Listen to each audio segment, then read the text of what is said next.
Hello everyone, প্রথমে আমি ধনেপাতাটাকে paste করে নেব। একটা লঙ্কা দিয়ে পেস্ট হয়ে গেছে, পেস্টটা নামিয়ে নিচ্ছি। এবার আতপ চাল ভিজিয়ে রেখেছিলাম, সেই আতপ চালের মধ্যেই ধনেপাতার পেস্টটা আমি সবটাই দিয়ে দিয়েছি। পরে দিয়ে পেস্ট বানিয়ে নেব একটা। তো পেস্ট হয়ে গেল। লবণ আর এখানে পেঁয়াজ আর লঙ্কার কুচি দিয়েছি, স্কিপ হয়ে গেছে।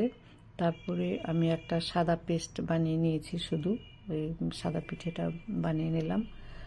তারপরে আমি ধনেপাতার পেস্ট দিয়ে এই যে উপরে আমি পাকা কাঁচা লঙ্কা আর কি পেকে গেছে, সেটাকে কেটে কেটে দিয়েছি ডেকোরেশনের জন্য, দেখতে ভালো লাগবে। এই তো হয়ে গেছে।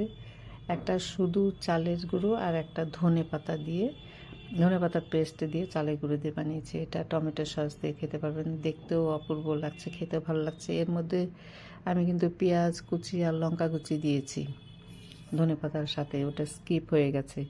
আপনারা অবশ্যই